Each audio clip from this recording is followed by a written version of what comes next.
estudio nos acompaña la senadora Dolores Padierna Luna, a quien agradezco enormemente su visita en esta que es su casa informativa. Muy buenas tardes, senadora.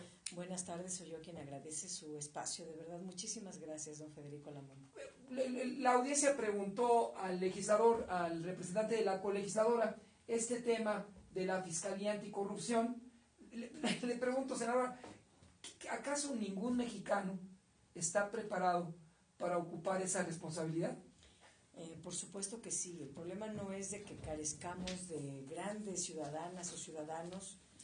Tendrían que ser abogados para ocupar este importantísimo cargo que sería la primera vez en la historia que se ocuparía, tener un SAR anticorrupción, una persona dedicada exclusivamente a hacer valer la ley de respeto a los recursos públicos que son de todos y hacer valer la ley de responsabilidades de los servidores públicos, de presupuesto y responsabilidad hacendaria y muchas otras que establecen que el presupuesto público es del pueblo. No se puede utilizar para beneficio personal ni en actos de corrupción. Ese SAR anticorrupción sería el fiscal. ¿Por qué no tenemos fiscal? Hay dos razones, don Federico. Yo quisiera explicarlo muy brevemente al público. Bueno, y le dije buenas tardes, perdóneme, senadora, pero es que con ese malestar, adelante, pero buenas tardes. ¿Sí? No, buenas tardes. La legislación es muy buena, la que crea el Sistema Nacional Anticorrupción, pero le pusieron unos transitorios, y yo digo que en los transitorios está el diablo. En estos transitorios hay al menos dos problemas. Uno, que establece que las leyes, que ahora tenemos nuevos delitos enfocados a la corrupción, que son los que le tocarían vigilar, sancionar al fiscal anticorrupción. Estos nuevos delitos que están en la ley ahora no entran en vigor hasta que no se nombre el fiscal anticorrupción. Luego entonces, uno de los grandes motivos por los cuales no tenemos fiscal es porque entrarían en operación, en vigor, los nuevos delitos. Y es uno de los factores. El otro es que el séptimo transitorio establece que hay un pase automático, que quien ocupe la Procuraduría General de la República, el titular, si se termina el sexenio y terminamos con el mismo fiscal, ese sería por 9 años el nuevo fiscal general de la República. ¿Es su excompañero de escaño? Así es, el actual senador con licencia, Raúl Cervantes, que es el actual procurador general de la República. Ya lleva este tiempo, no veo que las cosas mejoren, que se aplique justicia, que tengamos un mejor país, que hayan bajado los índices de impunidad, que estemos mejor. Como eso no ocurre, sería terrible que una persona que no ha demostrado la capacidad, la solvencia, el ánimo que se podría ver de muchas maneras, no lo vemos en el actual procurador. Y él sería por 9 años en automático el fiscal general de la República. Pero si además sabemos que quien lo puso ahí es su primo, que actualmente era él, hasta hace muy poquito, era el consejero jurídico de la presidencia, que sigue mandando a través del trono, atrás del trono, pues lo hace de verdad un cóctel indeseable para combatir la corrupción. Tenemos que pensar en otras personas, y se presentaron muchas personas muy valiosas. No quiero dar yo aquí nombres porque la verdad no debemos mal usar un nombre, porque además atrás de todos esos nombres hay una carrera de prestigio que respetar. ¿Qué ocurrió? Pues primero que nosotros decimos, cuidado. El presidente de la República envió una iniciativa de ley para eliminar el pase automático. Pero tal como llegó al Senado de la República esta iniciativa del presidente Enrique Peña Nieto, se fue al archivo. No quisieron ni siquiera darla a conocer. Se hizo un escándalo mediático, el presidente no quiere un pase automático, etc. Y parecía verdad, pero no era verdad. Era un engaño a la opinión pública de que esa iniciativa que mandaba Peña Nieto era para eliminar el pase automático, pero la archivaron. Por más que al interior del Senado hemos querido ponerla en el orden del día, en la agenda parlamentaria, para analizarla, para discutirla, que no hay nada que discutir. Se elimina el séptimo transitorio, punto. ¿Queremos eso? Sí. Por unanimidad se ha dicho, pero maniobra el PRI para evitar que esta iniciativa se discuta en el Senado. Entonces sigue habiendo este paso automático y quieren que ya nos vayamos, que el Senado, lo que resta, que es un año, se vaya como agua y cuanto antes se pase, digamos que no haya memoria y la opinión pública pues lo pase de largo y al rato tengamos al mismo procurador como fiscal. Nos permite brevemente, claro, senadora Dolores Padierna Luna, asistir a un corte, y eso aunque perdiera el PRI como se espera en el 218. Así es. Vamos a un corte y regresamos en un minuto. Justo por eso. Ay, no, solo debía decirlo serio. Gracias, pero estamos todos a la carrera, pero no, qué terrible esta tragedia del socavón. No sé. Esa es la corrupción. Si ahorita tuviéramos ya un fiscal, si tuviéramos en vigor los nuevos delitos, el socavón que ayer nos indignó sería castigado en automático, porque lo atrae el fiscal y lo sanciona de inmediato. ¿A quién sancionaría? A dos, a la empresa y a la Secretaría de Comunicaciones y Transportes, porque es quien contrató a la empresa que, teniendo un sobrecosto, ni así hizo bien la obra.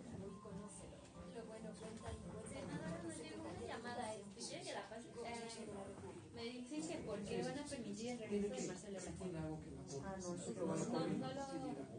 No lo pasan. No, que si usted quiere contestar esa pregunta. No sé nada de Marcelo. Ok. No tengo mayor conocimiento.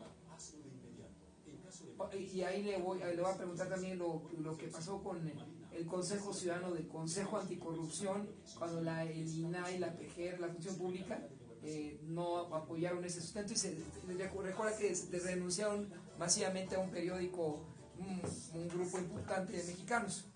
Sí recuerda ese evento, ¿no? Que en el Universal renunció. Sí, Nos decía la senadora Dolores Padierna que de contar con un fiscal anticorrupción, la empresa que pues ya duplicó el monto original de la obra sería sancionada, como también las autoridades del sector comunicaciones, senadora.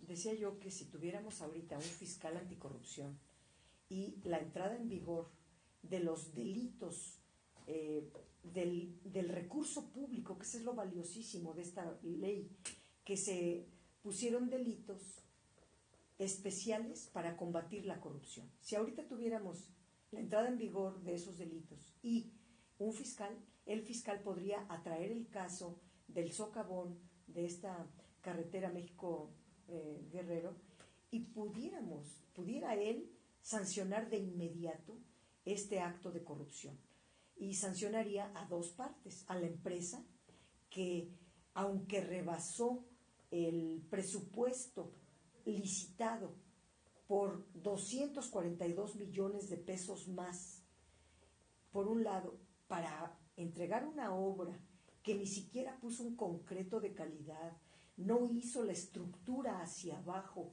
que evitara este hundimiento por ahorrarse unos pesos. O sea, aquí todo es la corrupción. O sea, la empresa, por una parte, y por la otra, ¿quién le dio el contrato a una empresa que además tiene ahora también el contrato de la torre del aeropuerto de la Ciudad de México, allá en Texcoco, también dado por los mismos, por el propio Esparza, que es el secretario de Comunicaciones y Transportes? Son amigos que entre ellos se entregan contratos, se les dan sobrecostos, la autoridad permite que hagan más barato la obra con materiales corrientes, con un sobrecosto.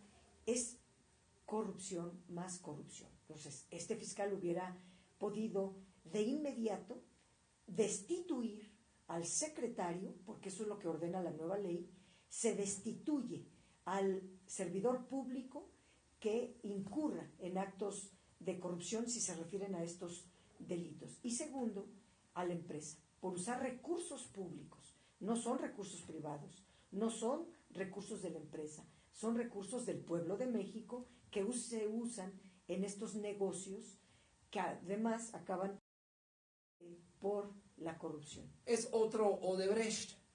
Es otro Odebrecht en menor cantidad. Odebrecht está hablando de miles de millones de pesos porque Pemex es quien contrató a Odebrecht en varios contratos, por ejemplo uno que acaban de cancelar de 1.800 millones de pesos de no haber hecho la refinería de Tula, a pesar de que les dieron 8,000 millones de pesos al principio. Luego se extendió el presupuesto y así, y no hay ninguna refinería. Y ahora con los últimos 1.800 millones cancelan el contrato a Odebrecht. Hay que explicar qué hicieron con los primeros 8,000 millones, qué han hecho con todo el dinero de la reconversión y por qué de buenas a primeras cancelan este contrato, dejando Odebrecht una estela de corrupción desde que estaba el anterior director Lozoya al frente de Pemex.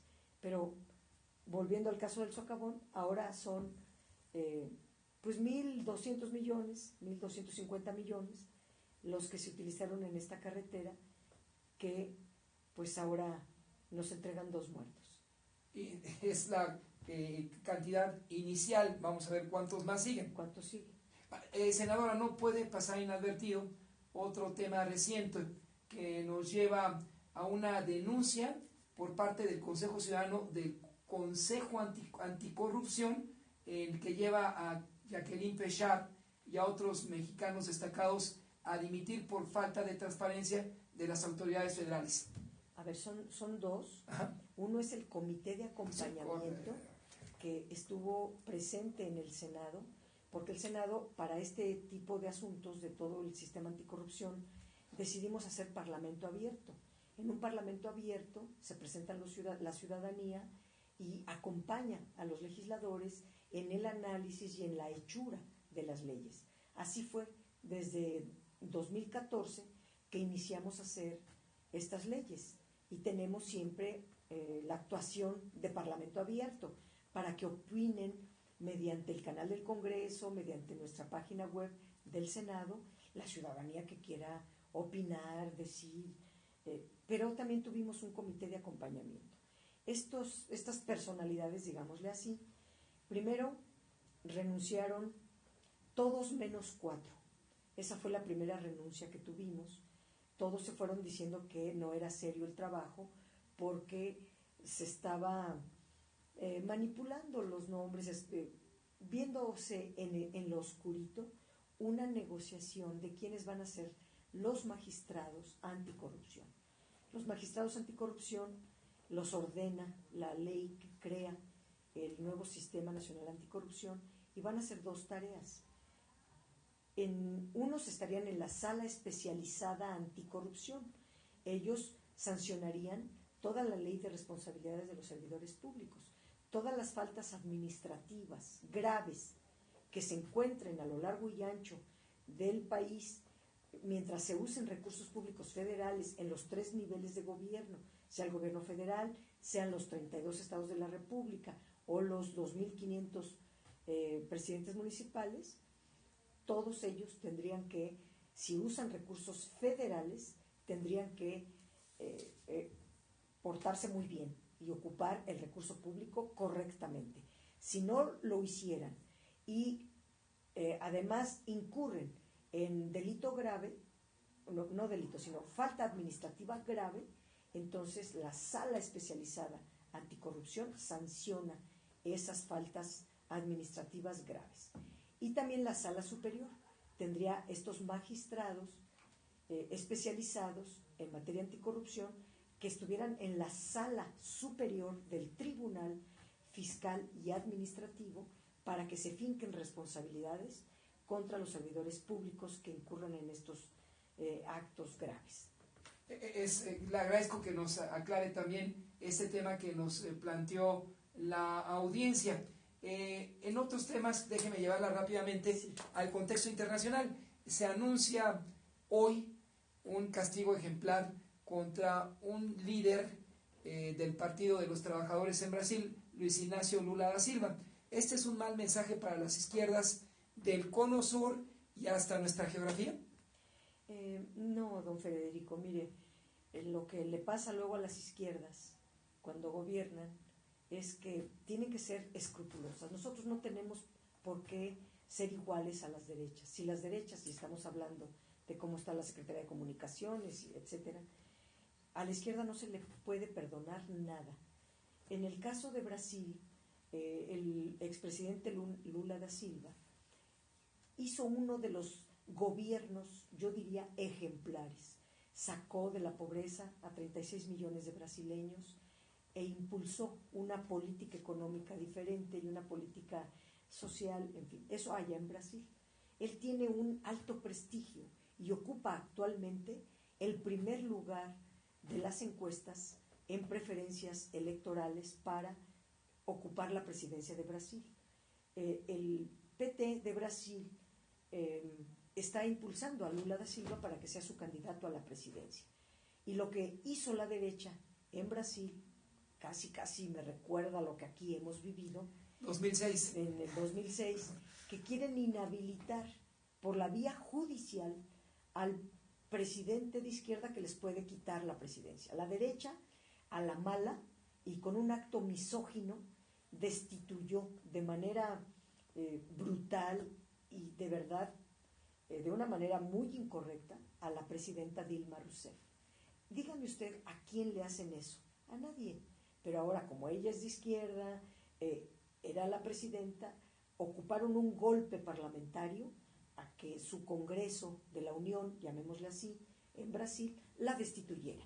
Juntaron una mayoría artificial y algo que había votado en urnas el pueblo brasileño, que votó a su presidenta Dilma Rousseff, el Congreso la quita con una mayoría de derecha y con un acto misógino. Bueno, después de destituida ponen a Temer. Temer es un ultraderechista brasileño que es el que sí le demuestran que él sí recibió sobornos de Odebrecht, y a él que sí recibe sobornos de Odebrecht sigue gobernando Brasil y es el que está orquestando esta inhabilitación de Lula da Silva para decir que recibió sobornos, lo cual no han demostrado, y que simplemente lo quieren inhabilitar para que esté imposibilitado para competir por la presidencia. Vamos a asistir a un nuevo corte, senadora. Sí, claro. Dolores Padierna Luna nos acompaña aquí en el estudio, son las 6:43. Regresamos en 2 y las redes, colegas, muy rápidamente. Claro que sí, maestro, seguimos invitando a nuestra audiencia que nos escuche el completamente en vivo a través de www.federicolamon.com. Síganos en Twitter y Periscope en @Federico 760 AM y en el Facebook en sitio oficial Así lo dice Lamont, o bien nuestros teléfonos en cabina 5518-7760. ¿Cómo ven las cosas? Qué difícil. No. Sí, por favor. Voy a tomar una foto con usted, porque tengo ya de hace mucho tiempo, senadora. ¿Dónde? Acá para hacerle la... Si puede, por favor. Sí.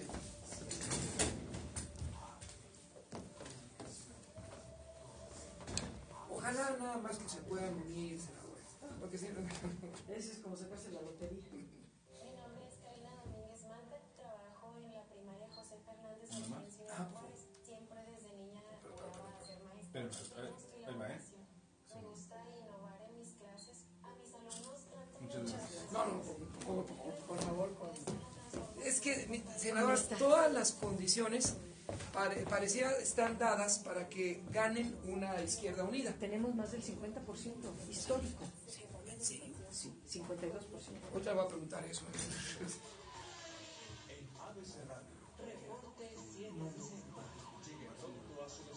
Sí, a ver, bien. Hola, ¿qué tal? Muy buenas noches. Vámonos que no estamos... ¿Qué tiene? Bueno, pues ya nos encontramos en esta zona, en los cruces que forman la avenida Patriotismo y la zona de San Antonio. No. En el momento que sobre Patriotismo se alcanzan a observar asentamientos largos en los diferentes cruces con semáforos, a partir de rebasar la zona de 27 Sur para encontrarnos en este punto, la zona de San Antonio. Pero no, yo creo que si nos permiten... Aprovechamos para invitarle a que nos Sí. Seguro que ya.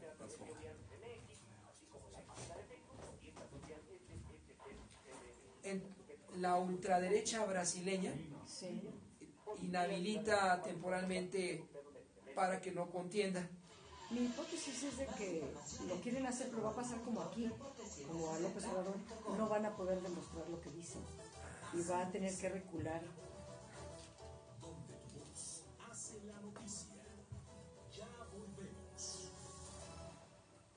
Sigue con nosotros aquí en el estudio. Agradecemos enormemente a la senadora de la República, Dolores Padierna Luna. Senadora, este caso de Brasil, comentaba, encuentra una analogía con Andrés Manuel López Obrador en el 2005-2006, pero de nueva cuenta con el tema de la unidad de las izquierdas.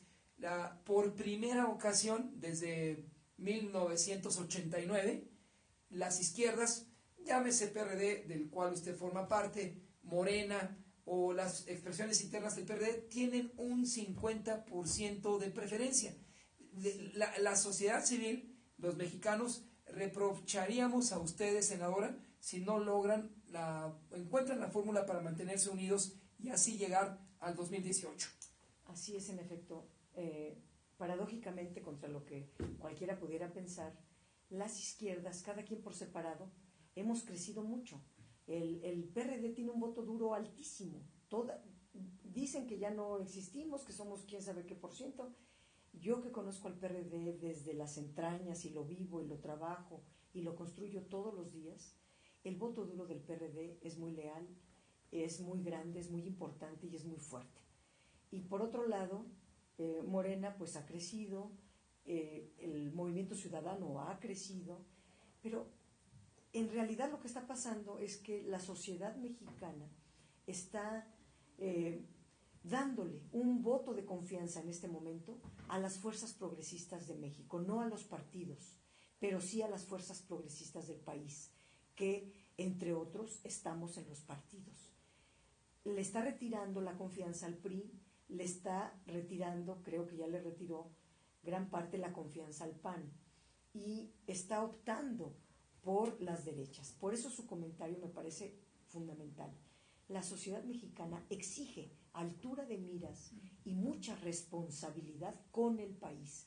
Aquí no es lo que le convenga a un partido o qué le conviene al otro o qué acuerdo cupular llegó, nada. Los intereses de las corrientes, de los partidos, de los dirigentes pasan a segundo plano cuando tenemos en el escenario dos asuntos al menos.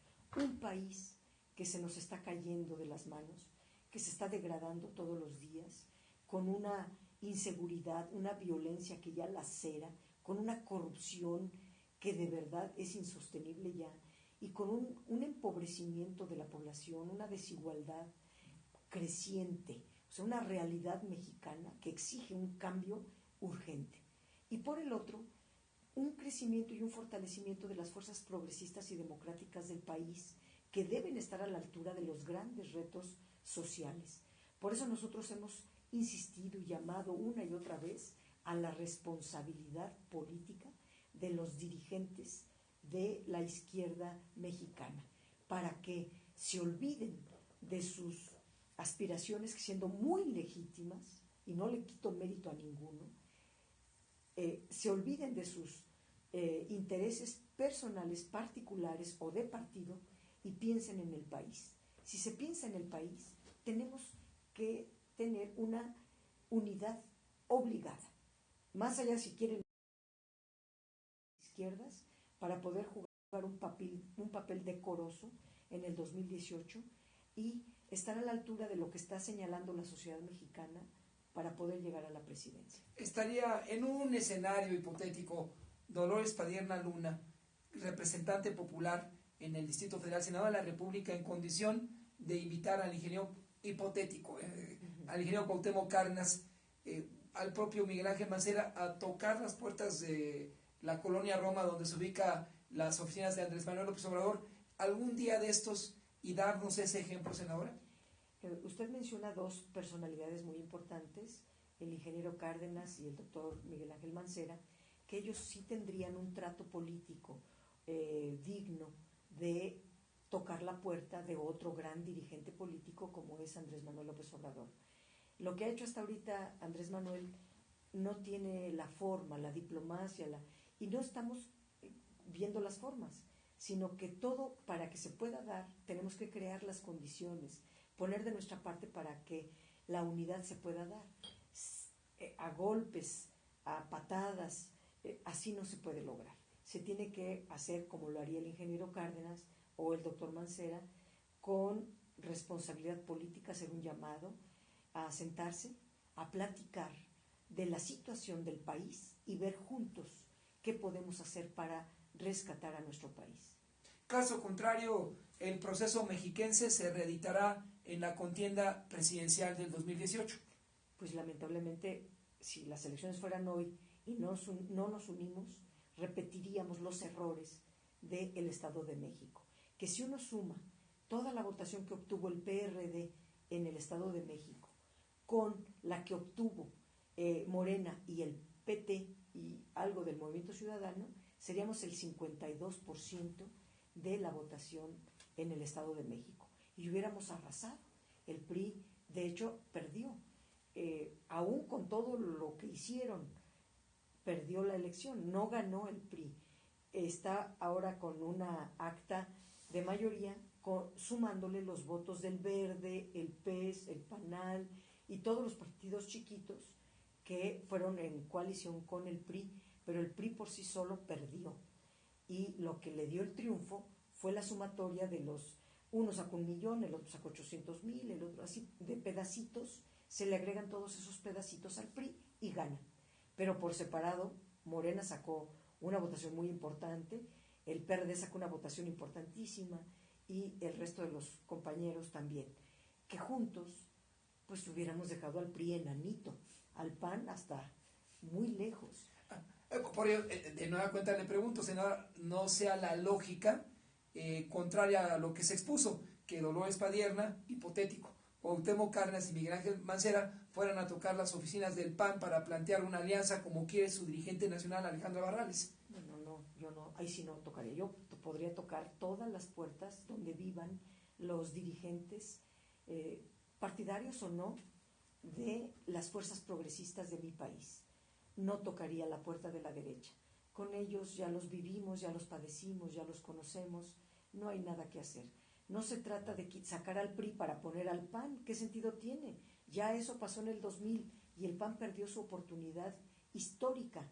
En lugar de llevar a cabo la transición democrática en México, lo que hizo fue tumbar el puente, derrocar el puente de la transición, parar esa transición, y hoy seguimos en reversa, en lugar de ir hacia adelante para consolidar un modelo democrático en México. Senadora, si los cambios no se dan en las urnas, ¿tendrían que ser necesariamente con las armas? No, nadie desea eso. Nosotros somos una izquierda que le apuesta todo a conseguir el poder mediante medios pacíficos, democráticos, y no hay otro más que las urnas. Hay quien nos critica y nos dice que jugamos en la cancha del adversario, con las reglas del adversario. No importa, estamos conscientes de que son las reglas del adversario y que estamos en una oposición muy compleja, pero solo es la única manera. Las urnas, apelar a la conciencia ciudadana, a la participación de la ciudadanía, para que ellos sean quien ponga un nuevo gobierno. Y ojalá la ciudadanía acceda a votar por las fuerzas democráticas del país. Hace unos días un integrante del Consejo Nacional del PRD nos decía aquí: mi conclusión es que Alejandra Barrales busca una alianza con el PAN para que nosotros, cito textualmente a este líder, apoyemos por la presidencia de la República al candidato del PAN y el PAN nos apoye al PRD para la candidatura a jefe de gobierno. A ver, pongamos esa hipótesis. Si van juntos PAN y PRD en la ciudad, si en la ciudad el PAN es muy pequeño, ¿qué nos va a dar? Si aquí las derechas no tienen más allá del 4, del 7, del 10% de la votación. El grueso de la votación es para las fuerzas progresistas y democráticas, para las fuerzas de izquierda. No votan por las derechas. Aquí la ciudadanía es muy madura, está muy informada, tiene un alto nivel educativo y decide por sí sola y sabe que por el PRI o por el PAN no hay nada que hacer. Entonces, ¿para qué ensayamos una fórmula perdedora? Yo voy a ganar. Y si uno va a ganar es con una unidad de las fuerzas democráticas, más allá de los partidos. Los partidos tienen que convertirse en un eco de lo que la sociedad exige. Y lo que la sociedad está exigiendo es lo que usted decía, que las fuerzas progresistas se unan, que la izquierda partidaria se una y con ello estaríamos a la altura de la sociedad y la sociedad votaría por nosotros. Si no estamos a la altura, la sociedad no va a votar por nosotros. Finalmente, en esta ocasión, senadora, Gracias. usted fue objeto de espionaje cuando encabezó los destinos en esta jurisdicción Cuauhtémoc. Un ejemplo de espionaje nacional es el Pegasus y todos los comentarios, críticas acerbadas que deriva de este capítulo. ¿Qué nos puede señalar sobre el particular? Primero, que el espionaje es un delito y debería de perseguirse en automático. Pero quien compró los aparatos de espionaje Pegasus es la PGR, que es la misma que tiene que investigar el delito. Entonces son juez y parte. Estamos en el peor de los mundos, de verdad, porque si hubiera costado un centavo, aún así estaríamos en contra de que se utilizara para delinquir. Las autoridades tienen que respetar la ley. La ley establece que sí es válido el espionaje siempre y cuando cuente la autoridad con el permiso de los jueces. Es el Poder Judicial quien da la autorización de intervenir cualquier comunicación. De otra manera nadie lo puede hacer, ni un particular ni el gobierno. El gobierno lo hizo, el CISEN, la PGR y pues seguramente la Secretaría de Gobernación, que tiene espiados a media clase política, y ahora nos dimos cuenta que también a los periodistas, a los activistas, a los defensores de los derechos humanos, y eso sí ya es imperdonable. Senadora, ¿algún comentario que sea algún comentario que sea agregar, agradeciendo por nuestra parte su visita aquí en el estudio? No, agradecerle a usted, don Federico Lamón, que me haya permitido estar aquí en sus micrófonos, y sí decirle a quien nos escucha que nosotros yo pertenezco al PRD, a la izquierda mexicana, y que tenemos un proyecto alternativo que ofrecer muy superior, muy progresista, muy de fondo, de tal manera que podemos resolver los grandes y graves problemas que padece nuestro país. Este momento de violencia y de inseguridad, tenemos nuestro modelo de seguridad humana. Igualmente, en materia económica, en materia social, tenemos proyectos muy superiores que ofrecer. Muchas gracias. A usted, senadora, por su presencia.